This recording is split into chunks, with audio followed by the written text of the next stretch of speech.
झगड़ालू देवरानी जेठानी की रसोई। रसोई घर में खड़ी सुधा गुस्से में उबलती हुई अपनी दोनों बहू रूपाली और चैताली को बुलाहट देती है। रूपाली बहू, अरे ओ चैताली बहू, अरे कहाँ हो दोनों? मर जानियो, दोनों जल्दी से रसोई में आओ। जी माँ जी, आपने बुलाया? घर में दो दो बहुओं के रहते किचन में कचरा मचा हुआ है और तुम दोनों आराम से अपने अपने कमरे में पलंग तोड़ने की परंपरा निभा रही हो। हद होती है कफन चोरी की।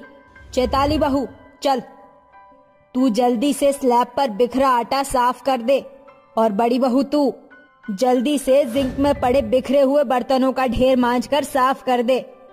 सास की बात मानकर जेठानी बर्तन मांजने में जुट जाती है, मगर देवरानी नाक चढ़ाते हुए टशन में कहती है, माफ करना माँ जी, मगर मुझसे स्लैब साफ नहीं होगा। सुबह रसोई में रोटी जेठानी जी ने बनाई थी, इसीलिए साफ सफाई भी वही करेंगी। वैसे भी जेठानी जी का काम उन्हीं को साझता है। चैताली, मैंने रसोई के सभी कामों की रजिस्ट्री अपने नाम नहीं करवाई, जो एक अकेले मैं ही सारा दिन रसोई घर में नाचती रहूं। स्लैब साफ करने की जिम्मेदारी सासू माँ ने तुम्हें सौंपी है, तो अपनी जिम्मेदारी निभाओ। देखा माँ जी, जेठानी जी मेरे देवरानी होने का नाजायज फायदा उठाते हुए कैसे बेचारी देवरानी पर दामन चला रही है। अरे सही तो कह रही है रूपाली बहू, दोनों देवरानी जेठानी मिल बांट कर काम करोगी तो रसोई की जिम्मेदारी से जल्दी छुट्टी पा जाओगी। चिकनी चुपड़ी बातों के बाद भी जब सास के आगे देवरानी की दाल नहीं गलती तो उसे काम करना ही पड़ता है। कुछ देर में रसोई का सारा काम खत्म हो जाता है। शाम को जेठानी सभी के लिए जायकेदार खाना बनाती है, जिसे खाकर ससुराल के सभी जन उसकी वाहवाही करते हैं। अरे वाह बहू, क्या कड़ी बनाई है। सचमुच रूपाली भाभी, आप हमारे घर की रसोई की रौनक हैं। मिर्च मसाला में तो आपके हाथों का कोई जवाब ही नहीं है। क्या कमाल की खट्टी चटपटी कढ़ी बनाई है आपने, और साथ में ये खिले खिले चावल ने तो खाने का जायका ही बदल दिया है। भैया के तो भाग्य खुल गए हैं आप जैसी होनहार बीवी पाकर। बस अपनी देवरानी को भी जरा अपने जैसा जायकेदार खाना बनाना सिखा दीजिए। अपनी बड़ाई सुनकर जेठानी देवरानी पर ताने कसते हुए कहती है, देवर जी, अपनी भाभी पर भरोसा रखिए, मैं चैताली को भी खाना बनाना सिखा दूंगी। समझ सकती हूँ कि इसके हाथों के बने कच्चे पक्के बेस्वाद खाने ने बोरियत मचा रखी है। देवरानी गुस्से से दांत पीसती हुई पांव पटकती हुई रसोई घर का रुख कर लेती है। हद है, पूरा ससुराल जेठानी के गुणों की गाथा गा रहा है। ये तो वही मिसाल हो गई, खाए जाओ जेठानी के गुण गाए जाओ। बड़ा ही चहेती बनती है। अब रसोई में खुराफाती खिचड़ी पकाने का वक्त आ गया है चैताली। अगले दिन जब जेठानी सवेरे का नाश्ता बना रही होती है, तभी खिड़की पर खड़ी देवरानी बोलती है, आज आपको मजा ना चखाया ना तो मैं भी चैताली नहीं। बड़ी बहू, अरे ओ बड़ी बहू, जरा जल्दी से यहाँ तो आना। जेठानी जैसे ही रसोई से निकलती है तभी देवरानी रसोई में आती है। अच्छा, तो आज मेरी प्यारी जेठानी ने रसोई में बैंगन का भरता बनाया है। आज जब सभी ये मिर्ची से भरा भरता खाएंगे तो कहीं जेठानी जी का कीमा ही ना बना दे। जेठानी से जलन के मारे देवरानी खूब सारा तेगी मिर्च भरते से मिला देती है, जिसे खाने के बाद ससुराल के सभी सदस्य सी सी करते हैं। अरे ये बैगन का भरता है कि मौत की घुट्टी? अरे मर जानी, भांग के नशे में चूर होकर भरता बनाया था क्या? दुनिया भर का मिर्च है इसमें। मगर माँ जी, मैंने तो नपे तुले हाथों से मिर्ची डाली थी। इसीलिए कहते हैं माँ जी कि किसी की जरूरत से ज्यादा तरफदारी करनी नहीं चाहिए, वरना हाथ बहक जाता है और स्वाद बिगड़ जाता है। देवरानी की इस बात से चंट जेठानी फौरन सब समझ जाती है। दोनों रसोई में आकर झगड़ने लगती हैं। तुम्हारी हिम्मत कैसे हुई मेरे मेहनत पर पानी फेरने की? अच्छा, तो आपको पता चल ही गया। चिड़ोकली कहीं की, मेरा खाना खराब किया, मैं तेरी चोटी काट दूंगी। मैं कहती हूँ छोड़ो मेरे बाल। जेठानी देवरानी के बाल पकड़कर उसे घुमाने लगती है। तभी ताव में आकर देवरानी जेठानी को बेलन दे मारती है। आह माँ, फोड़ डाला रही, मेरा सर बचाओ। झगड़े की आहट सुनकर सास सीधे रसोई में आ जाती है। तुम लड़ाकू लुगाइयों ने फिर से रसोई घर को महाभारत का मैदान बना दिया। माँ जी, आप बीच में मत आइए, आज मैं इस देवरानी नाम की बला को मार डालूंगी। तो फिर हो ही जाए देवरानी जेठानी के बीच दो दो हाथ। देवरानी जेठानी कुत्ते बिल्ली के जैसे एक दूसरे से झगड़ने में लगी रहती हैं, जिसके साथ सास का गुस्सा दोनों पर फूट पड़ता है। अरे कम बख्तो, आज किचन में कटकर मर जाने का इरादा है क्या दोनों का? चलो जाओ अपने कमरे में। उस वक्त तो सास दोनों देवरानी जेठानी के झगड़े को सुलटा देती हैं, मगर झगड़ालू देवरानी जेठानी इतने पर कहाँ थमने वाली थी। एक शाम, अरे कहाँ हो मेरी झगड़ालू बहुओं, जरा हॉल में तो आना। जी माँ जी बुलाया? हाँ, कान खोल कर सुनो, आज तुम्हारे पति के दफ्तर से कोई बड़े सर आने वाले हैं, इसलिए अच्छा अच्छा खाना बना लेना। और हाँ, रसोई से सिर्फ खाने की खुशबू ही बाहर आनी चाहिए, बेवजह खिटपिट मत करना। जी माँ जी। सास का हुक्म सुनकर दोनों देवरानी जेठानी एक साथ रसोई में आकर खाने की तैयारी में जुट जाती हैं। तभी देवरानी को टेढ़े मेढ़े समोसे तलते देखकर जेठानी हंसते हुए बोलती है, वारी मेरी 36 गुणों से भरपूर देवरानी, ये जलेबियों के जैसे आड़े टेढ़े समोसे क्यों बना रही हो? जितने चाहे पापड़ बेल लो, मगर तुम कभी माँ जी की चहीती नहीं बन सकोगी चेताली। देवरानी बनाया हुआ गर्मा गर्म समोसा जबरदस्ती जेठानी के मुंह में ठूंस देती है। आह माँ, मेरी जुबान। क्यों जेठानी जी, समोसे स्वाद लगे ना? चेताली की बच्ची, तूने मेरी जुबान जलाई। आज मैं तुझे इस रसोई में खल्लास कर दूंगी। हाथ तो लगा कर दिखाइए, अगर आपकी ये कमल ककड़ी जैसी नाजुक कलाई तोड़कर न रख दी तो मैं चेताली नहीं। इस तरह एक बार फिर दोनों झगड़ालू देवरानी जेठानी जमकर झगड़ने लगते हैं। बालों की खींचातनी से छिड़ी जंग करछी चमचे के वार में बदल जाती है और दोनों रसोई के फर्श पर लोटपोट होकर लड़ने लगते हैं। आज मैं तुझे ले बीतूंगी, आज तो तेरी चिता जलकर रहेगी चेताली की बच्ची। आखिरी बार राम नाम जप ले। रसोई घर से आ रही शोरगुल सुनकर मेज पर बैठे मेहमान सास सहित रसोई में आ जाते हैं और देवरानी जेठानी को दंग भरी नजरों से देखने लगते हैं। और ये किचन में तो कुश्ती चल रही है, शायद मुझे खाने की नहीं, यहाँ से जाने की जरूरत है। अरे अलविदा भैया। इस तरह अविनाश खिल्ली उड़ाकर वहां से 9-11 हो जाता है और दोनों के पति बौखला कर कहते हैं, बस करो तुम दोनों, रसोई को रेसलिंग का मैदान बनाकर रख दिया है। तुम्हारे रसोई में लड़ने के कारण कल हम भाइयों को दफ्तर से रुस्वा होना पड़ेगा। बस अब बहुत हुआ। इन दोनों लड़ाकू लुगाइयों की मेरे घर की रसोई में कोई जरूरत नहीं, निकलो यहाँ से। बेघर होने के ख्याल से झगड़ालू देवरानी जेठानी भीगी बिल्ली बन जाती हैं और एक दूसरे का दोष अपने सर लेते हुए कहती हैं, नहीं नहीं माँ जी, हमें घर से मत निकालिए, हम बेबस बेचारी बहू कहाँ जाएंगी। बंद करो ये मक्खनबाजी, तुम दोनों बेचारी नहीं बल्कि बीमारी हो। अरे ऐसा कोई भी दिन खाली नहीं जाता जब तुम दोनों बगैर किचन में कलेश किए मेल मिलाप में खाना बनाओ।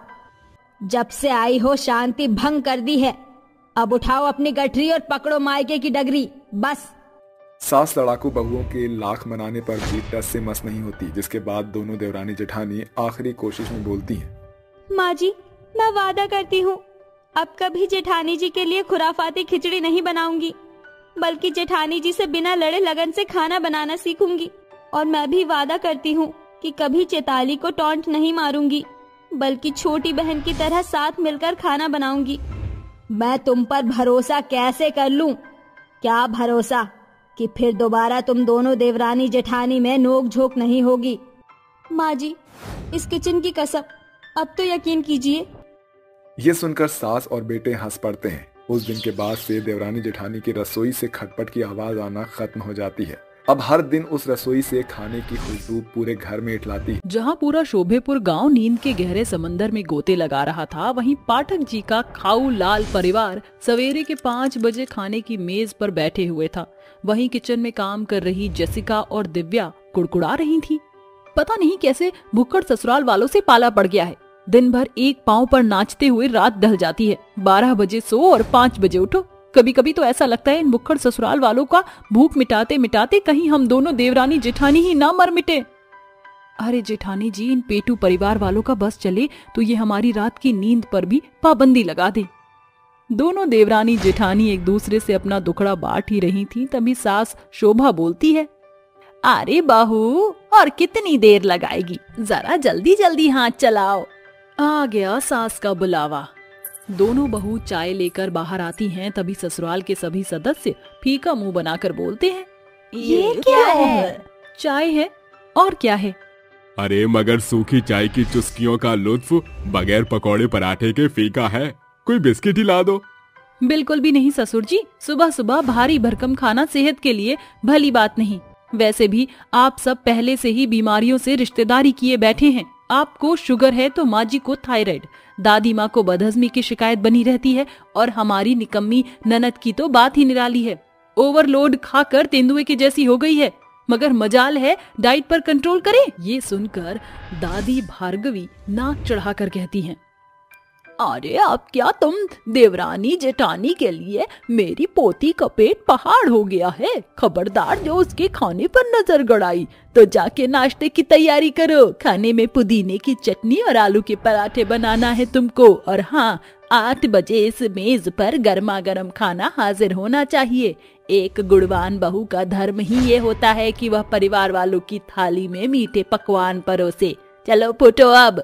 दादी सास की फटकार को दिल से लगाए बैठी दोनों देवरानी जेठानी किचन में आकर दोबारा से खाना बनाती है। जैसे ही घड़ी के घंटे की सुई 8 पर घूमती है, भूखे ससुराल वाले मेज पर कांटे चम्मच बजाने लगते हैं। जल्दी करो भाभी, भूख के मारे पेट में चूहों की फौज उधम मचा रही है। ननद को खाने के लिए खलबली मचाता देख देवरानी दांत पीसते हुए कहती है, मेरा बस चले तो चूहे मारने की दवाई से इस भुक्कड़ निकम्मी ननद का मामला साफ कर दूं। अरे मेरी देवरानी, गुस्सा करके अपना दिन खराब क्यों कर रही हो? ऐसा करने से हमारे भुक्कड़ ससुराल वाले सुधरने से रहे। दोनों देवरानी जेठानी झटपट से बड़े मेहनत के बाद बनाया हुआ खाना ससुराल वालों को परोसती हैं, जिसके साथ सभी खाने पर टूट पड़ते हैं और देखते ही देखते पराठों का बड़ा थाक सफा चट हो जाता है। तभी उनके पति बोलते हैं, जसिका जरा एक आलू का पराठा और देना। पराठे खत्म हो गए हैं, अब यही आखिरी टुकड़ा खाओ और थाली बढ़ाओ। वैसे भी 4 पराठे खा चुके हो। अरे बड़ी बहू, ये कैसी बेढंगी बातें कर रही है तू? पराठे ही तो खत्म हुए, घर के खत्ते तो खाली नहीं पड़े। जाकर किसने कहा था नाप तोल कर खाना बनाने को? वाह सासू माँ, आप सही हैं, चित्त भी आपकी और पट भी। अरे 2 किलो आटे का पराठा पका चुके, फिर भी आप लोगों के पहाड़ जैसे पेट में वो भी कम पड़ गए। अरे हम रजनीकांत का बनाया रोबोट नहीं जो सारा दिन रसोई में चूल्हा झोंकती रहे। दिव्या, जसिका, तुम इस घर की बहू हो और एक गृहिणी की जिम्मेदारी ही खाना पकाना है। इस तरह थकी हारी देवरानी जेठानी फिर से खाना बनाती हैं। दिन बीतते जाते हैं, मगर भुक्खड़ ससुराल वालों की फरमाइश जो की त्यों बनी रहती है। बहू, अरे बहू, अरे ओ देवरानी जेठानी की जोड़ी, कहाँ हो भाई? जी ससुर जी, बुलाया? हाँ, आज सर्दी कुछ ज्यादा ही है। जरा मेरे लिए अदरक इलायची कूट कर कड़क सी चाय बना दो। ससुर जी, अभी कुछ देर पहले ही तो आपने चाय पी थी।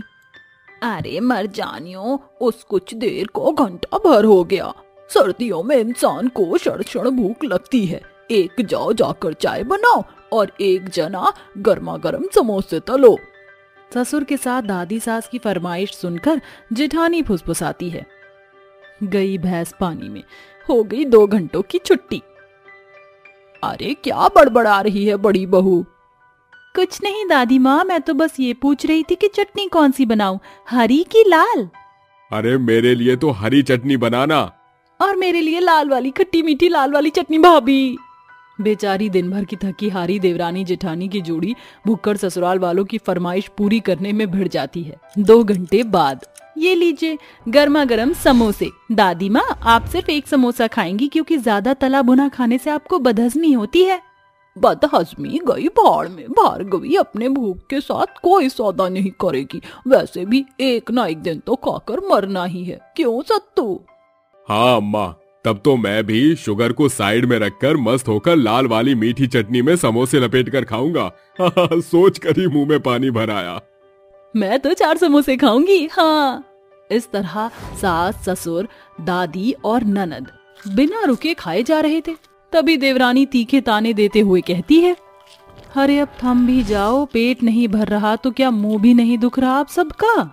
देवरानी ऐसा बोल ही रही थी, तभी उनके पति दरवाजे से दस्तक देते हैं और समोसे की छीना-छीनी करने लगते हैं। अरे छोड़ दे छोटे, ये समोसा तो मेरे ही पेट की भूख मिटाएगा। जिद मत करो बड़े भैया, इस समोसे को अपने भूखे भाई के पेट में जाने दो। दोनों भुक्कड़ भाइयों को समोसे के पीछे कुत्ते बिल्लियों की तरह झगड़ा करते देखकर जेठानी बोलती है, अरे क्यों एक समोसे के पीछे दोनों भाई पागल दिवालिया बने बैठे हो? रसोई में और समोसे रखे हैं क्योंकि हम जानते हैं कि हमारे ससुराल वालों की भूख बारातियों जितनी बड़ी तादाद में है। ऐसे ही दिन बीतते जाते हैं, जिसके बाद भुक्कड़ ससुराल वालों की भूख में इजाफा बढ़ने लगता है। बेचारी देवरानी जेठानी भोर के जागे जागे दिन भर अपने भुक्कड़ ससुराल वालों की खाने की अलग अलग फरमाइश पूरा करने में एक पांव पर नाचती रहती और एक दिन उकता कर बोलती हैं, बस बहुत हुआ, पता नहीं हमारे भुक्कड़ ससुराल वाले किस मिट्टी के बने हैं। जितने भी तानों भरे भीगे जूते क्यों ना मार लो, इन्हें रत्ती भर भी शर्म नहीं आती। तुम्हारे दिमाग में कौन सी खुराफाती खिचड़ी पक रही है देवरानी जी? जेठानी जी, जब सीधी उंगली से ही ना निकले घी तो उंगली टेढ़ी करनी पड़ती है। बस अपनी देवरानी के दाव में साथ दीजिए। इस तरह रात ढल जाती है और अगले भोर जब ससुराल वाले पलके बिछाए खाने के इंतजार में बैठे रहते हैं, तभी दोनों उनके आगे सलाद से भरी थाली रखते हैं, जिसे देखकर ससुराल वाले नाक से कोड़ते हुए बोलते हैं, सलाद? आज से आप सभी सलाद का स्वाद चखेंगे। मगर क्यों? क्योंकि हम नहीं चाहती कि आप अपने जुबान के चटकारे के चक्कर में मर मिटें। तुम दोनों देवरानी जेठानी है, जलेबी की तरह टेढ़ी मेढ़ी बातें घुमाना बंद करो और साफ शब्दों में समझाओ माजरा क्या है। साफ शब्दों में ये है माँ जी कि आप सभी के दिन भर के खाने की फरमाइश के चलते आपकी तबीयत ढीली पड़ जाती है। क्यों दादी माँ, जीभ का चटकारा लगाकर बदहजमी के कारण बाथरूम के चक्कर काटना पसंद है आपको? और माँ जी, आपको भी आए दिन चावल का चस्का भारी पड़ता है जब रात को शरीर में सूजन बढ़ती है। और ससुर जी, अगर आप दिन भर में ऐसे ही 10 दफा चाय की चुस्की लेते रहे तो बिस्तर धरने से आपको कोई नहीं बचा सकेगा। और चारू, तुम अगर ऐसे ही भुक्कड़ बनकर चरती रहोगी तो एक दिन फट जाओगी, निपट जाओगी। आपको आईना दिखाना मेरा फर्ज था, अब चुनना आपको है कि आपको अपनी जीभ के जायके के साथ दवाई का बोझ बढ़ाना है या हमारे बनाए अनुसार खाना खाना है। सभी ससुराल वाले देवरानी जेठानी की बातों को गहराई से आंकने के बाद एक ही सुरताल में बोलते हैं, हमें तुम्हारे हाथों बना संतुलित खाना चाहिए। हाँ बहू, तुम दोनों बिल्कुल सही बोल रही हो। बेहिसाब खाने की बुरी लत में हम भुक्कड़ बन गए थे, मगर अब हम टाइम टेबल से खाएंगे।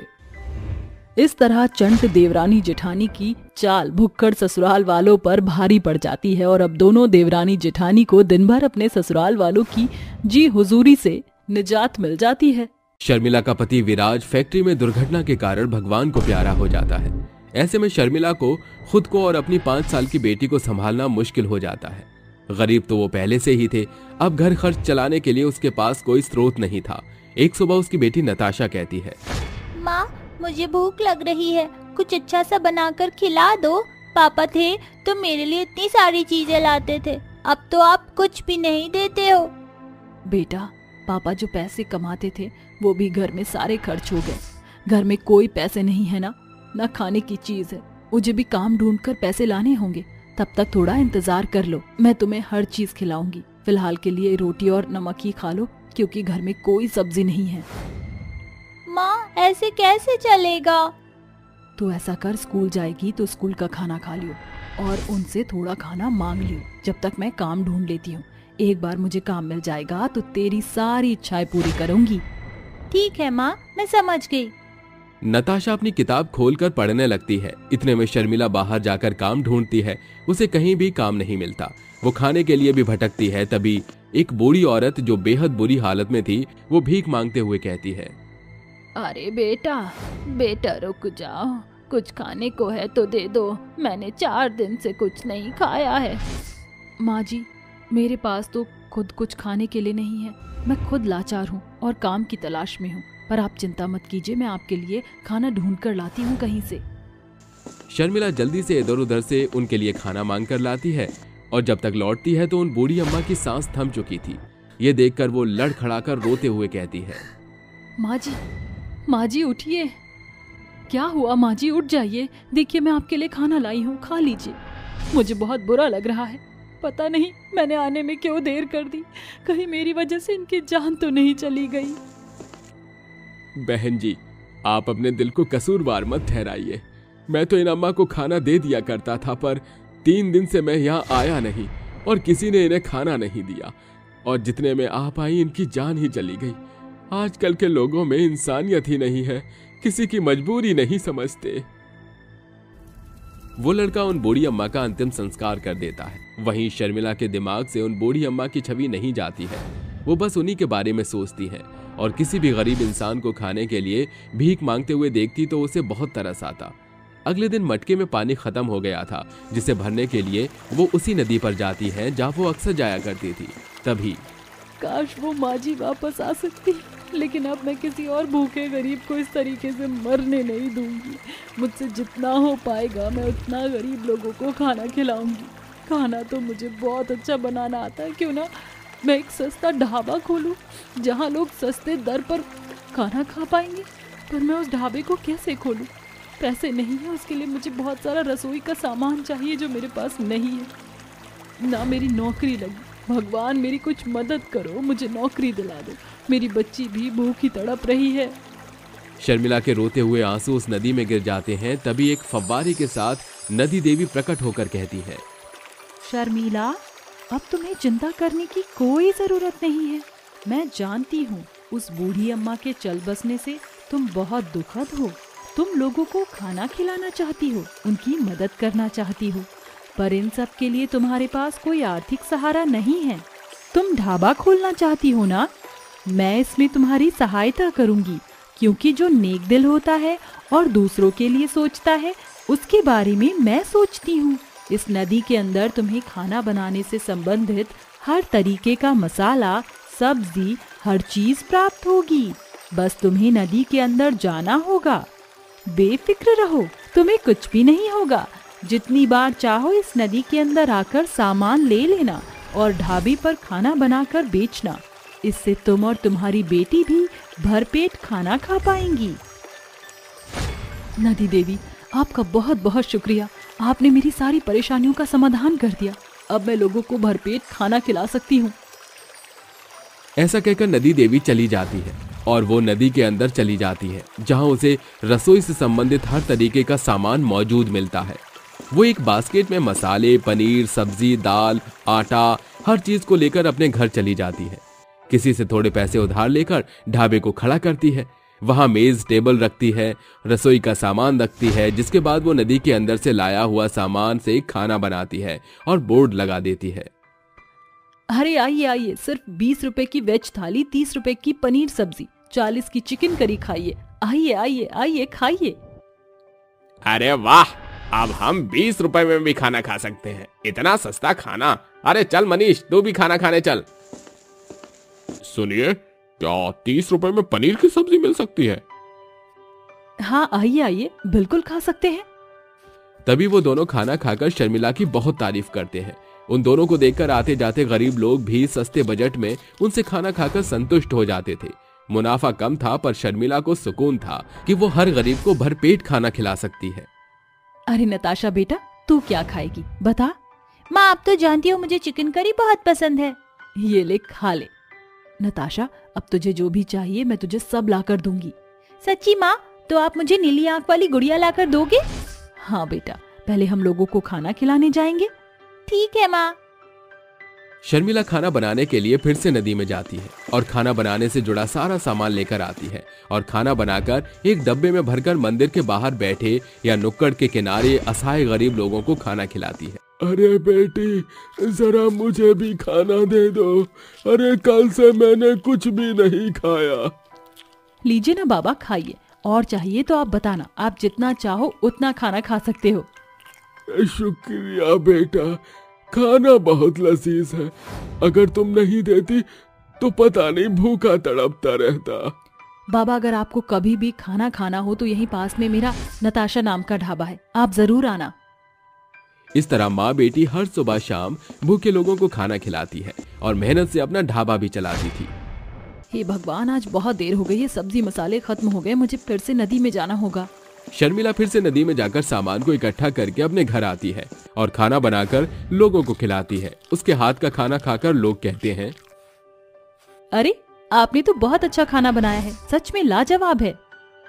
सिर्फ लाजवाब नहीं, खाना बनाया भी बहुत अच्छे तरीके से, और सबसे बड़ी बात इतना सस्ता है, कोई भी अमीर गरीब खाना खा सकता है। आपके ढाबे का खाना सच में बहुत अच्छा है। शर्मिला, आपको बहुत बहुत शुक्रिया। इस प्रकार शर्मिला का ढाबा बहुत अच्छा चलता है, जिससे उसकी अच्छी खासी आमदनी हो जाती है और वो अपने घर की जरूरत की हर चीज लाकर अपनी बेटी की ख्वाहिशों को पूरा करती है। साथ ही गरीब असहाय बेचारे लोगों को 2 टाइम का खाना खिलाकर उन्हें स्वस्थ रखने की कोशिश करती है। ढाबे पर आए पैसों से नताशा अच्छे स्कूल में जा पा रही थी। उसकी आर्थिक स्थिति बिल्कुल ठीक थी। इसी चीज का शुक्रिया अदा करने वो जादुई नदी के पास जाकर कहती है, शुक्रिया नदी देवी, तुम्हारे कारण मैं इतने लोगों की सेवा कर पाई और मैंने अपना घर भी संभाल लिया। मेरी बेटी अच्छे स्कूल में पढ़ रही है।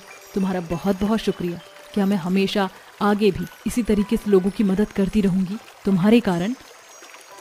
हाँ, तुम जितना चाहो यहाँ पर कभी भी आकर अपना सामान ले सकती हो। जिंदगी भर के लिए मैंने तुम्हें इस नदी में आने का मौका दिया है। शुक्रिया देवी नदी, ये सब आपकी वजह से ही संभव हो पाया है। ऐसे ही सभी गरीब लोगों की मदद करती रहना। आपके आशीर्वाद से मेरा ढाबा भी बहुत अच्छा चल रहा है। इस तरह शर्मिला अपने बच्चे के साथ खुशी खुशी रहकर और गांव के लोगों की मदद कर जिंदगी बिताती है।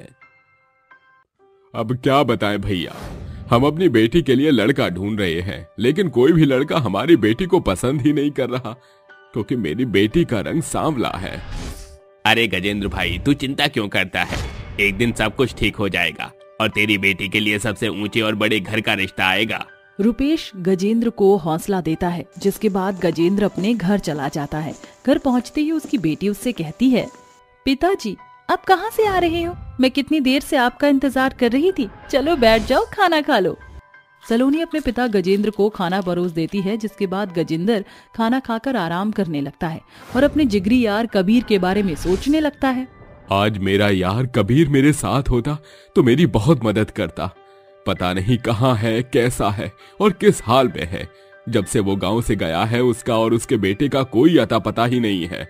गजेंद्र को अपने दोस्त की बहुत याद आ रही होती है, जिसके बाद वह अपने दोस्त को याद करते करते सो जाता है। अगले दिन जैसे ही सवेरा होता है, उसके घर के दरवाजे पर किसी की दस्तक सुनाई देती है। अरे सलोनी बिटिया, जरा देख तो सही, इतनी सुबह सुबह कौन आया है हमारे दरवाजे पर? जैसे ही सलोनी दरवाजा खोलती है, उसके सामने कबीर खड़ा होता है। अरे काका आप, मुझे तो यकीन ही नहीं होता कि ये आप हो।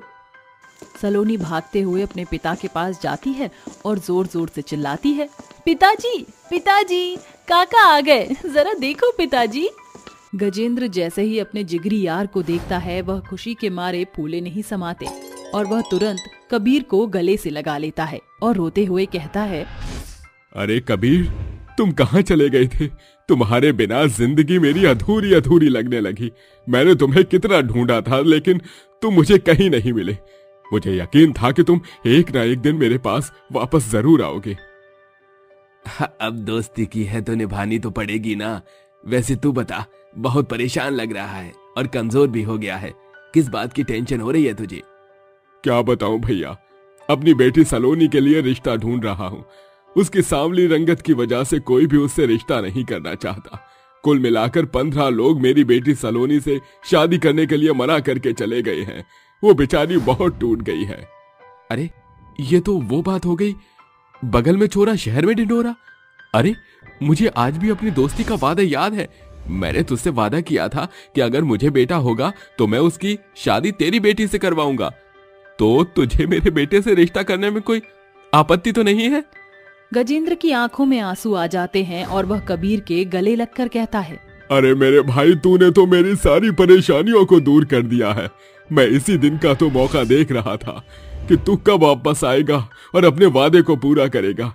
लेकिन मेरी बेटी सलोनी सांवली है, कहीं तेरे बेटे को पसंद ना आई तो?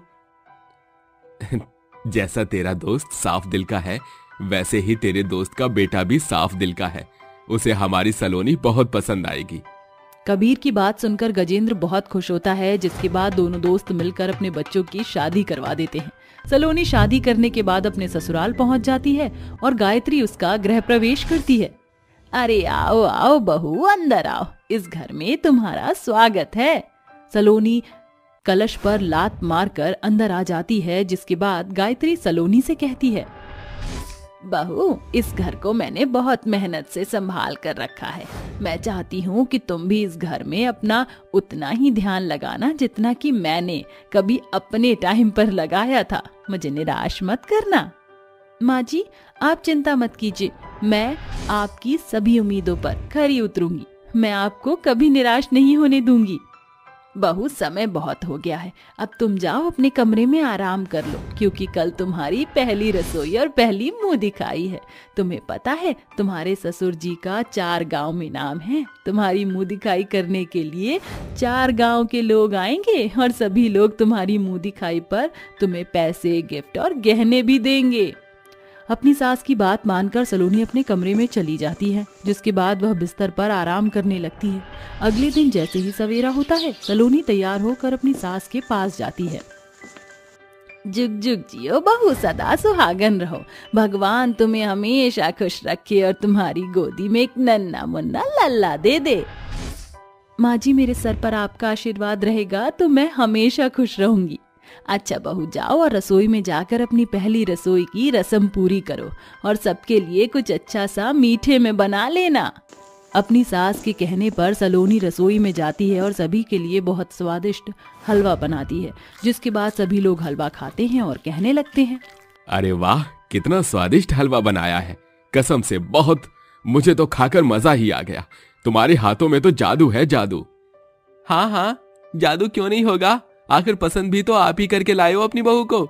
सच में बहू, तूने इतना स्वादिष्ट हलवा बनाकर तो मेरा दिल ही जीत लिया है। मुझे लगता है कि तू मेरे घर की सबसे अच्छी बहू बनेगी। सभी लोग सलोनी की बहुत प्रशंसा करते हैं। देखते ही देखते बाकी की सभी रस्में भी पूरी हो जाती हैं और शाम हो जाती है। शाम को गायत्री एक बहुत सुंदर सा लहंगा लेकर आती है और सलोनी को देते हुए कहती है, देखो सलोनी, मुंह दिखाई की रस्म में सबसे ज्यादा सुंदर और खूबसूरत तुम ही नजर आनी चाहिए। अगर कोई तुम्हें कुछ कहे तो उसे नजरअंदाज कर देना, क्योंकि 4 लोगों के बीच 4 बातें तो जरूर होती हैं। माँ जी, आप चिंता मत कीजिए। सलोनी की बात सुनने के बाद गायत्री वहां से चली जाती है, जिसके बाद सलोनी लहंगा पहनकर अच्छे से तैयार हो जाती है। कुछ देर बाद गायत्री उसके पास आती है और उसे अपने घर के बाहर ले आती है, जहां उसके लिए एक टेबल सजा कर रखी होती है। बहू, तुम यहाँ बैठ जाओ, गांव के सभी लोग वहाँ बैठेंगे और तुम्हारे पास एक एक करके आते रहेंगे और तुम्हारी मुंह दिखाई करेंगे। गायत्री के कहने पर सलोनी टेबल के ऊपर बैठ जाती है, जिसके बाद वहाँ देखते ही देखते 4 गांव के लोग इकट्ठे हो जाते हैं। कुछ ही देर में सलोनी की मुंह दिखाई शुरू होने लगती है। तभी एक उमा नाम की औरत आती है और सलोनी का घूंघट उठाकर उसका चेहरा देखती है। हे भगवान, हमारे विक्की के लिए इतनी काली लड़की देखो। अरे हमारा विक्की कितना सुंदर और गोरा है, कम से कम उसकी सुंदरता का ख्याल रखकर तो बहू लेकर आनी चाहिए थी। उमा ऐसा कहकर मुंह बना लेती है और वहां से चली जाती है, जिसके बाद माँ सावित्री आती है। सावित्री सलोनी का चेहरा देखकर कहती हैं, अरे वाह बहू, कितनी सुंदर हो तुम। जरूरी नहीं कि इंसान गोरा या काला हो, भगवान ने सबको इतना सुंदर बनाया है और तुम्हारी खूबसूरती सबसे अलग ही नजर आ रही है। मेरी तरफ से ये हार तुम्हारी मुंह दिखाई पर। सावित्री सलोनी को मुंह दिखाई पर हार देकर चली जाती है। हे भगवान, कबीर ने क्या देखा इस लड़की में, मुझे तो कुछ समझ नहीं आ रहा। खैर जो भी हो, अब तो ये कबीर के घर की बहू है। 4 गांव के लोग सलोनी को कई उल्टी सीधी बातें बोलकर चले जाते हैं, जिसके बाद सलोनी रोने लगती है। उनमें से कुछ अच्छी औरतें सलोनी को बहुत सुंदर और प्यार देकर जाती हैं, जिसके बाद आखिरी में गायत्री अपनी बहू की मुंह दिखाई करने आती है। सलोनी, मैं जानती हूँ कि इनमें से कई सारे लोग तुम्हें अच्छा कहकर गए और कई सारे लोग तुम्हें बुरा कहकर गए, लेकिन मेरी प्यारी बच्ची, तुम्हें बुरा मानने की कोई जरूरत नहीं है, क्योंकि हमने तुम्हें पसंद किया है, इन गांव वालों ने नहीं। अपनी सास की ऐसी बातें सुनकर सलोनी की आंखों में आंसू आ जाते हैं और अब वह अपनी सास को गले से लगा लेती है। माँ जी, मेरी माँ मुझे जन्म देने के बाद भगवान को प्यारी हो गई थी। उसके बाद मुझे एक माँ का प्यार कभी नहीं मिला और जब मैं धीरे धीरे बड़ी हुई तो मेरे रंग की वजह से कई लोगों ने मुझे ठुकराया और बहुत बुरा भी बोला, लेकिन आपने मेरी जिंदगी में आकर एक माँ की कमी पूरी कर दी। सलोनी ऐसा कहकर बहुत खुश होती है और वहीं गायत्री भी उसे बहू नहीं बल्कि एक बेटी की तरह रखती है। इंसान चाहे जितना भी काला हो, उसका दिल साफ होना चाहिए। अरे बेटा अर्जुन, देखो ध्यान से जाना और वहाँ पहुँचते ही हमें कॉल कर देना। तुम्हें पता है ना शहर का माहौल कितना बुरा है। अरे माँ, आप चिंता क्यों करती हो? मैं शहर किस लिए जा रहा हूँ? इसलिए ताकि मैं अच्छे से कमाऊं और आपको अच्छी जिंदगी दे सकूं। तभी अर्जुन अपनी पत्नी अंजनी से कहता है, देखो अंजनी, मेरे लौटने तक मेरी माँ और मेरे बेटे सूरज का अच्छे से ख्याल रखना, क्योंकि अब तुम ही हो जो मेरी माँ और मेरे बेटे का अच्छे से ख्याल रख सकते हो। और चिंता करने की कोई बात नहीं है, वहां पहुंचकर मैं अगले महीने ही तुम्हें घर खर्च के लिए पैसे भिजवा दूंगा। अजी ये सब तो ठीक है, लेकिन रोजाना मुझसे और अपने बेटे और अपनी माँ से बात करना मत भूलना, कहीं शहर जाकर आप हम सभी को भूल जाओ। अरे तुम सब मेरा परिवार हो, मैं तुम्हें कैसे भूल सकता हूँ। चलो अब मैं निकलता हूँ, मेरी ट्रेन आ चुकी है। अर्जुन ट्रेन में चढ़ जाता है, जिसके बाद अंजनी और उसकी माँ सावित्री उसे देखते ही रह जाते हैं। कुछ देर में अंजनी और सावित्री वापस अपने घर लौट आती हैं। अगले दिन अर्जुन शहर पहुंचकर अपनी पत्नी अंजनी को कॉल करता है, देखो मैं यहाँ सही सलामत पहुंच गया हूँ और बहुत अच्छा घर भी है, सब कुछ बढ़िया है। कल से मैं नौकरी पर जाऊंगा, तो मेरी माँ का अच्छे से ख्याल रखना। हाँ हाँ, आपको चिंता करने की कोई जरूरत नहीं है, आप बस काम पर ध्यान दीजिए। ऐसे ही देखते कुछ दिन बीत जाते हैं और एक दिन सावित्री अपने घर में टीवी के अंदर एक न्यूज देखती है। आज के मुख्य समाचार, भोपालपुर के अंदर एक लक्ष्मी नारायण की बिल्डिंग आज सुबह भूकंप के चलते पूरी तहस नहस हो गई। बिल्डिंग के गिरने की वजह से जितने भी लोगों की मृत्यु हुई है उन सभी की लिस्ट यहाँ पर मौजूद है। आप सभी से निवेदन है कि अपने जानकार और अपने की डेड बॉडी हॉस्पिटल से लेकर चले जाएं। सावित्री टीवी पर न्यूज देख ही रही होती है कि तभी वहां पर अंजनी आ जाती है। उसके हाथों में पूजा की थाली होती है। जैसे ही अंजनी की नजर टीवी स्क्रीन पर पड़ती है, उसके हाथों से प्लेट जमीन पर गिर जाती है और वो फूट फूट कर रोने लगती है। अरे बहू, क्या हुआ, तू रो क्यों रही है? अरे बताती क्यों नहीं, क्या बात है? अंजनी रोते हुए अपनी सास सावित्री से कहती है, माँ जी, ये वही बिल्डिंग है जहाँ अर्जुन जी रह रहे थे। उन्होंने कल की ही रात मुझे इस बिल्डिंग का नाम बताया था और आज इस लिस्ट में अर्जुन जी का नाम भी शामिल है। ये सुनते ही सावित्री एकदम से रो पड़ती है, जिसके बाद उनके घर के टेलीफोन की घंटी बजती है। हेलो, कौन? देखिए, मैं भोपालपुर के हॉस्पिटल से बात कर रही हूँ। ये कहते हुए मुझे बहुत दुख हो रहा है, एक दुर्घटना के दौरान आपके बेटे की मृत्यु हो गई है। डेड बॉडी हॉस्पिटल से ले जाइए। ये सुनते ही सावित्री के पैरों तले जमीन खिसक जाती है, जिसके बाद उसे कुछ समझ नहीं आता और वो बहुत बुरी तरह रोने लगती है। दोनों सास बहू ट्रेन पकड़कर तुरंत भोपालपुर पहुंच जाती हैं। दोनों अर्जुन का अंतिम संस्कार कर देती हैं, जिसके बाद दोनों सास बहू वापस अपने गांव आ जाती हैं। माँ जी, अब हमारा क्या होगा? अब तो अर्जुन जी भी इस दुनिया में नहीं रहे। चिंता मत कर बहू, सब कुछ ठीक हो जाएगा।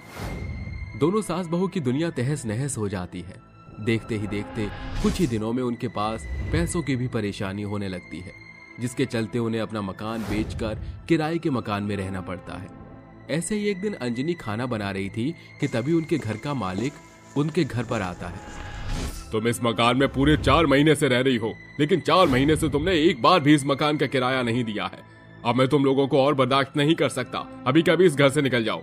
हमारे ऊपर इतने अत्याचार मत कीजिए, हमें इस घर से मत निकालिए। हम कुछ न कुछ करके आपका सारा पैसा चुका देंगे। देखो, मैं आखिरी बार कह रहा हूँ, इस घर को खाली करके यहाँ से चली जाओ, वरना अच्छा नहीं होगा।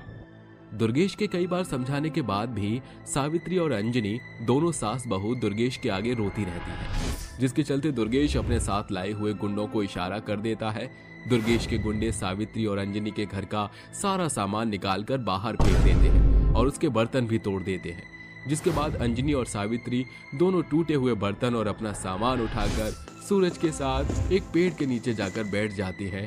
तभी सूरज कहता है, माँ, मुझे बहुत जोरों से भूख लगी है, मुझे खाना खाना है माँ। अंजनी के पास जो भी बचा कुचा होता है वो उन टूटे बर्तन में बनाना शुरू कर देती है। जैसे वो सूरज और सावित्री को खाना देती है, तभी उसके पास एक बहुत बुजुर्ग औरत आती है जो उससे कहती है, मैं कई दिनों से भूखी हूँ, मेरी मदद करो। अंजनी बहुत दयालु होती है। वो अपनी सास और अपने बेटे को खाना खिलाने के बाद जो खाना बचा होता है वो उस बूढ़ी औरत को दे देती है और खुद भूखी रहती है, जिसके बाद वो औरत खाना खा लेती है। खाना खाने के बाद ही वो औरत अचानक से देवी माँ के रूप में बदल जाती है। खुद भूखे रहकर तुमने मेरा पेट भरा, तुम बहुत दयालु हो, मैं तुमसे प्रसन्न हुई। बोलो, तुम्हें मुझसे क्या चाहिए? देवी माँ के साक्षात दर्शन हो गए, इससे ज्यादा हमें और क्या चाहिए? ये सुनकर देवी माँ बहुत प्रसन्न होती हैं और अंजनी के टूटे हुए बर्तनों को जोड़ देती हैं। तुमने मेरी मदद की, इसके बदले में मेरा भी फर्ज बनता है कि मैं तुम्हारी मदद करूं। आज से यह बर्तन कोई मामूली बर्तन नहीं बल्कि एक जादुई बर्तन बन गया है। अपना हाथ इस बर्तन पर रखो। अंजनी अपना हाथ उस बर्तन के ऊपर रखती है। अब इस बर्तन के ऊपर से ढक्कन हटाओ। जैसे ही अंजनी बर्तन के ऊपर से अपना हाथ उठाती है, उसके अंदर भरपूर खाना होता है। अरे ये क्या? अभी तक तो ये बर्तन टूटा हुआ और खाली था, लेकिन अचानक से इसके अंदर इतना सारा खाना। आज के बाद ये बर्तन कभी खाली नहीं रहेगा।